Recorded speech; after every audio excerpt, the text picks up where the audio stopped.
آئیے سب سے پہلے ہمارا بارگاہ رسالت آپ صلی اللہ علیہ وسلم کی بارگاہ رسالت میں عقیدت و محبتوں کے ساتھ درود پاک پڑھنے کی سعادت حاصل فرمائے.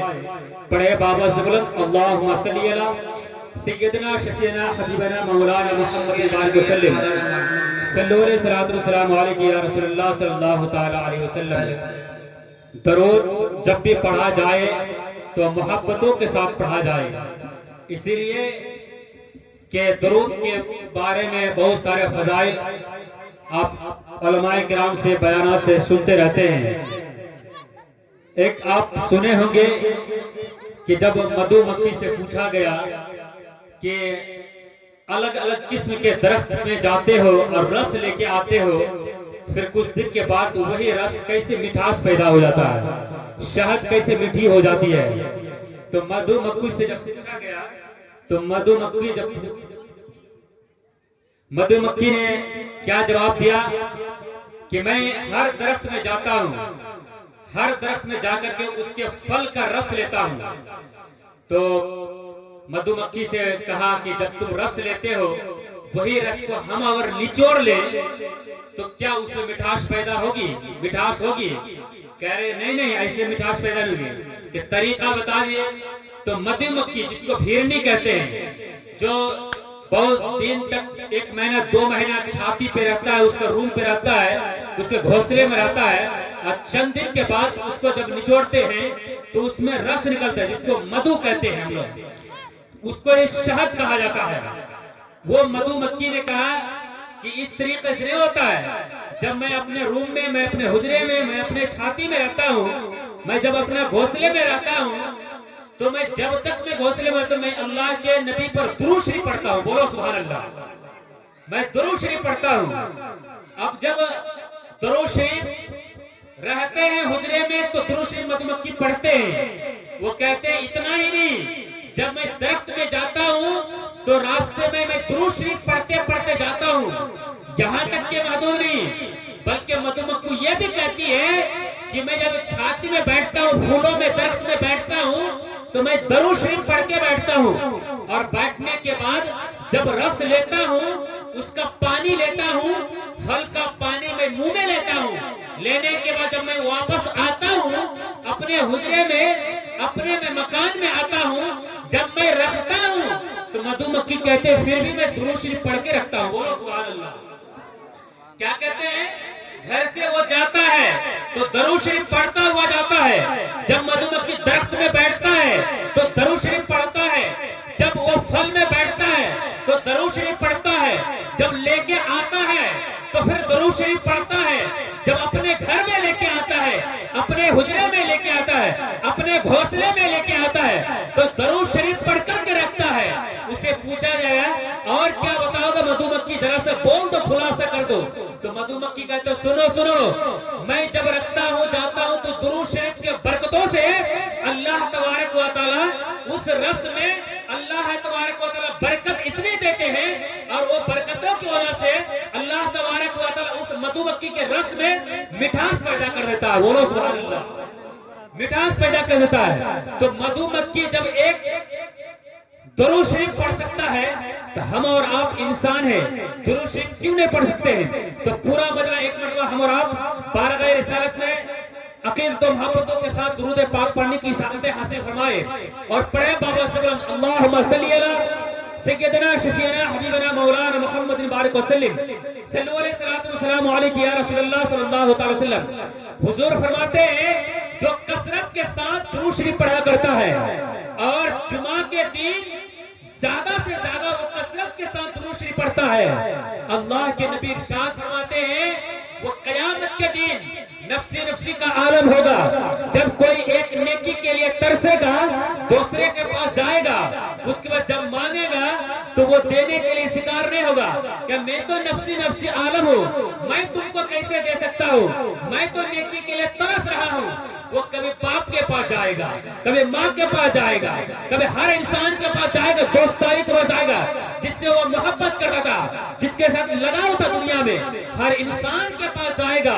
قیامت کا وقت ہوگا وہ کہے گا ایک نیکی کے لیے میں آیا ہوں آپ کے. وہ کہے گا دنیا میں تم نے ہمارے پاس 1-1 روپیہ لیتے تھے، ادھار لیتے تھے، محبتوں کے ساتھ لیتے تھے, میں دیا کرتے تھے, جب بھی مانگا کرتے تھے دیا کرتے تھے. لیکن آج تو میں خود نفسی نفسی آ رہا ہوں. دنیا پہ زمین مانگے تھے تو زمین دیے تھے, مکان مانگے تھے مکان دیے تھے, دولت مانگے تھے دولت دیے گئے تھے, ہر چیز تم نے مانگے تھے محبتوں کیسے, لیکن میں محبتوں سے پیش کیا تھا. آج نفسی نفسی کا عالم ہے, جو ایک نیکی کے لیے تم ترستے ہو تو ویسے ہی میں ترستا ہوں. آج دینے کا مقصد میں نہیں ہوں, آج لینے کے مقصد میں آیا ہوں. تو اس روز حضور فرماتے نفسی نفسی کا عالم کے دن, جب میرے آقا صلی اللہ تعالی علیہ وسلم جب اپنے امتوں کو ڈھونڈے گا, کھوج کرے گا, اور امت نفسی نفسی کے عالم میں حضور کو کھوجے گا, ڈھونڈے گا, تلاش کرے گا, تو حضور ڈھونڈتے وقت اس وقت حضور کے سائے میں, اس کے قریب میں اگر رہنے والا ہے, تو کتاب میں نے پڑھے ہیں جو سب سے زیادہ دنیا میں درود شریف پڑھا ہے, وہ سوتے وقت درود شریف پڑھا ہے, یا اٹھتے وقت درود شریف پڑھا ہے, یا دکان میں بیٹھ کر درود شریف پڑھتا ہوا ہے, یا مکان میں یا کہیں بھی بیٹھتے وقت درود شریف پڑھا ہے. یعنی کہ محبتوں کے ساتھ, کثرت کے ساتھ, زیادہ سے زیادہ وہ اگر درود شریف پڑھا ہے, تو حضور فرماتے ہیں قیامت کے دن وہ انسان میرے قریب ہوگا اور میرے سائے کے نیچے اور لہراتے ہوئے جھنڈے کے سائے میں اور میرے بازو میں, میرے قریب میں, میرے پاس میں وہی انسان رہے گا جو کثرت کے ساتھ درود شریف پڑھے گا. بولو سبحان اللہ. تو ہم اور آپ نماز پڑھتے وقت کے بعد درود شریف پڑھا کریں, سونے کے وقت درود شریف پڑھا کریں. درود شریف کے فضائل بہت سارے ہیں, لیکن آپ کو میں بتاؤں گا تو وقت گزر جائے گی, رات کٹ جائے گی, لیکن اب ختم نہیں ہوگی. لیکن درود شریف کے فضائل بہت ہیں. تو ہم اور آپ جب محفل میں بیٹھے ہیں, اس طریقے سے ہر ہفتہ جیبونی نہیں ہوا کرتا ہے, اس طریقے سے ہر مہینہ جیبونی ہوا نہیں کرتا ہے, اس طریقے سے ہر سال ہر جگہ پہ جیبونی نہیں ہوا کرتا ہے. جب ہم اور آپ کو جیبونی کا موقع ملا ہے سننے کا اور بیٹھنے کا, تو ہم اور آپ ادب کے ساتھ بیٹھے. ماں بہنیں بیٹھے جو روڈ پہ کھڑی ہیں, ان سے میں گزارش کروں گا کہ آپ ہنگامہ نہ کریں, شور و گل نہ کریں, اس لیے کہ یہ پردے کی محفل ہے. یہاں پہ کچھ علم دین سکھایا جاتا ہے, یہاں پہ پردے کی بات کیا جاتا ہے, یہاں پہ اچھے کی بات کیا جاتا ہے, یا اچھے اخلاق کی بات کیا جاتا ہے. نہ کہ کوئی شہر کا بمبئی کی تعریف کیا جاتا ہے, نہ کہ دلی کا تعریف کیا جاتا ہے, نہ کہ کوئی شہر کا تعریف کیا جاتا ہے. اگر تعریف کیا جاتا ہے اس چمکتے ہوئے آفتاب کی تعریف کیا جاتا ہے, جسے کہتے ہیں محمد رسول اللہ, اور اللہ کی تعریف کیا جاتا ہے. ہم اور آپ کو کس طریقے سے چلنا چاہیے یہ عالم دین بتاتے ہیں, کس طریقے سے ہم اور آپ کو رات میں سونا چاہیے یہ عالم دین بتاتے ہیں, کس طریقے سے دن بھر ہم کو چلنا چاہیے یہ عالم دین بتاتے ہیں, نماز کس طریقے سے پڑھیں گے یہ عالم دین بتاتے ہیں, کس طریقے سے زکات دیں گے, زکات دینے کا طریقہ یہ عالم دین بتاتا ہے. یعنی کہ حج کرنے کے لیے کوئی انسان جب جاتا ہے مکہ معظمہ میں, تو حج کرنے کا طریقہ یہ عالم دین بتاتا ہے. یعنی کہ جہاں تک کہ حضور کی حدیث کو بتانے والا کوئی نہیں, یہی عالم دین بتاتے ہیں. بولو سبحان اللہ. محترم اشرف حمزہ آپ آپ کی نعت شریف ہوگی, اس کے بعد مولانا مسعود رضا کی تقریر ہوگی انشاءاللہ. اس لیے 2 دن سے حضرت آتے ہیں لیکن موقع نہیں ملتا ہے, ہے کہ نہیں. اسے وہ تیاری کر رہے ہیں, اور انشاءاللہ 2 دن سے وہ تیاری بھی کر رہے ہیں کہ ہاں کچھ سنائیں گے گاؤں والے کو. ہاں ہونا بھی چاہیے کہ جب یو پی سے پڑھ کے آئے ہیں, کوئی کلیچر سے پڑھ کے آئے, کوئی بنگال اور بہار سے پڑھ کے آئے ہمارے گاؤں میں, تو سب سوچنا کرتا ہے کہ ہم اور آپ باہر پہ تو بولتے ہیں, لیکن جب گاؤں میں بولتا ہے, جب کوئی چچا دیکھتا ہے, جب کوئی باپ دیکھتا ہے, جب کوئی ماں دیکھتی ہے, جب کوئی بھابھی دیکھتی ہے, جب کوئی بہنیں دیکھتی ہے, تو وہ کہتے میرا بھائی بول رہا ہے, کوئی کہتا میرا دیور بول رہا ہے, کوئی کہتا میرا شوہر بول رہا ہے, کوئی کہتا میرا بھتیجا بول رہا ہے. اس طریقے سے جب دعائیں لفظ میں دیتے ہیں, وہی بچے کا, وہی بھائی کا, وہی بھتیجے کا, اس کا سینہ چوڑا ہوتا ہے. کہ گاؤں والا جب اپنے جھولی میں دعائیں دیتا ہے تو باہر والا انشاءاللہ دعائیں دیں گے. تو ہم اور آپ کو چاہیے کہ ہمارے بھائی, ہمارے بچے, ہمارے سب بیٹیاں اچھی طریقے سے وہ رہنے کی اور علم دین حاصل کرنے کی توفیق بھی عطا فرمائے. ہمارے گاؤں میں بہت سارے عالم دین ہیں, بہت سارے طلباء کرام ہیں, جو میں جب باہر پہ رہتا ہوں یہ گوری پور بستی کا نام ہوتا ہے. کیوں نام ہوتا ہے؟ ایسا نہیں کوئی 2 منزلہ مکان بنا لے اس لیے تعریف ہو رہا, نہیں. کوئی اگر کوئی بنگلہ بنائے اچھی طریقے سے, یا زمین والے کا نام ہوتا ہے, ایسا نہیں ہے. اگر گوری پور والے کے بستی کا نام ہو رہا ہے، اس لیے نام ہو رہا ہے کہ اس گاؤں میں زیادہ تر عالم دین ہے، یہاں پہ قاری پورا ہے، یہاں پہ زیادہ تر عالم دین کسی کا بیٹا ہے، کسی کا پوتا ہے، کسی کا اپنا بھانجا ہے، اس طریقے سے عالم دین اور جگہوں سے لے کر کے ہم جو دیکھتے ہیں ماحول پہ کئی جگہوں سے میں گھومتا پھرتا ہوں، سب سے زیادہ میں دیکھنے پاتا ہوں کہ ہمارے غوری پور میں عالم دین اور طلباء کرام زیادہ تر رہتے ہیں۔ تو اللہ تبارک و تعالیٰ سے دعا ہے کہ اتنے عالم دین پڑھے اور پڑھ کر کے باہر پہ بھی ناز و نصیحت کرے، اور حضور فرماتے ہیں عالم دین بہترین عالم دین جو پکا سچا عالم دین جو 5 وقت نماز بھی پڑھتا ہے، کبھی جھوٹ نہیں بولتا ہے، کبھی کوئی گالیاں نہیں دیتا ہے، کوئی اچھی طریقے سے زندگی کو بتاتا ہے، تو اس عالم دین کے بارے میں حضور ارشاد فرماتے ہیں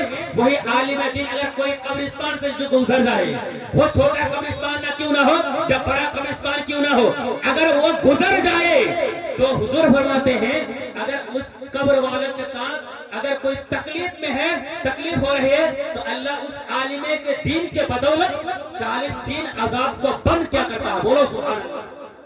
اور حضور فرماتے ہیں کوئی طالب علم قبرستان سے گزر جائے تو 40 دن عذاب کو اللہ تبارک و تعالیٰ معاف فرماتا ہے۔ ہم سب سے چاہیے کہ عالم دین کا احترام کرے، وہی عالم دین جو کل کوئی انتقال ہو کفن کاٹنے کے عالم دین سے پوچھا جائے گا، وہی عالم دین کل کوئی اگر کوئی انتقال ہونے کے بعد ہم آپ دعا نہیں جانتے جنازے پڑھانے کے یا مٹی دینے کی دعا ہم نہیں جانتے، یہی عالم دین سے سیکھتے ہیں۔ تو جو کوئی عالم دین سے محبت کرتا ہے، حضور فرماتے ہیں مجھ سے وہ محبت کیا، حضور فرماتے ہیں کوئی عالم دین سے مصافحہ کیا یعنی کہ مصطفیٰ سے مصافحہ کیا، کوئی عالم دین سے یعنی کہ چہرے سے محبت مسکراہٹ پیدا کیا، تو حضور فرماتے ہیں گویا کہ مصطفیٰ سے مسکراہٹ کیا۔ تو ہم اور آپ کو چاہیے ایک عالم دین سے جس طریقے سے پیش آنا چاہیے، جس طریقے سے بات کرنا چاہیے، جس طریقے سے ہم اور آپ ادب احترام کے ساتھ سلام کرنا چاہیے، اس طریقے سے ہم اور آپ کو کرنا چاہیے اور کرنا ہے، ورنہ ہم اور آپ کے جو ہندوستان میں جو آپ دیکھ رہے ہیں جو قدر جو گھٹ رہے ہیں، اس کی وجہ کیا ہے؟ ہم کہتے دوسرے مذہب کے لوگوں کو گالیاں دیتے، نہیں، اپنے میں سے ہی غلطی ہے۔ اس کی وجہ یہی ہے ہم اور آپ مسجد میں نماز نہیں پڑھتے، اس کی وجہ یہ ہے کہ آزار میں یہ پابندی لگائی جاتی ہے، اس کی وجہ یہ ہے ہم اور آپ کمزور اس لیے ہے کہ آج ہمارے ٹوپیاں کو چھینا جاتا ہے، آج مسجدوں کو توڑا جاتا ہے، آج داڑھی والوں کو چوک چوراہے پہ مارا جاتا ہے، اس کی وجہ کوئی نہیں ہے، یہ ہمارا مسلمان اس لیے کہ وہ 5 وقت نماز نہیں پڑھتا ہے، عالم دین سے محبت نہیں کرے، پڑھے لکھے کا ادب نہیں کرتا ہے۔ اس طریقے سے ہم اور آپ چوک چوراہے پہ وہ دہلی کے سرزمین میں کیوں نہ ہو یا کوئی کٹیہار کے شہر میں کیوں نہ ہو، کہیں بھی ہو، اس لیے ذلیل و خوار ہوتا ہے۔ اس لیے ہم اور آپ کو چاہیے پڑھے لکھے انسان کے ساتھ اچھے سے اچھے سلوک کرے۔ اللہ تبارک و تعالیٰ دعا ہے ہم جو آپ کے سامنے بیان کیے ہیں، اللہ تبارک و تعالیٰ ہم سب کو بیانات کو سننے سے زیادہ عمل کرنے کی توفیق عطا فرمائے۔ اب میں چاہتا ہوں ماحول بن گیا ہے، جو لوگ روڈ پہ کھڑے ہیں میں ان سے گزارش کروں گا کہ جب تک آپ نہیں آتے تو ہمارا مقرری جو ہے حضرت مولانا عابد الاسلام صاحب قبلہ وہ نہیں آئیں گے، اس لیے کہ آپ جب آ جائیں گے تو میں فون کروں گا تو پھر ڈاکٹر امین صاحب قبلہ وہ لے کے ممبر شریف پر تشریف لائیں گے۔ میں چاہتا ہوں بڑی تیزی کے ساتھ کہ جہاں پہ پھولوں کی نمائش ہوتی ہے وہاں پہ خزانوں کو آواز دی جاتی ہے، جہاں پہ پتھروں کی نمائش ہوتی ہے وہاں پہ سنگ مرمر کو آواز دی جاتی ہے۔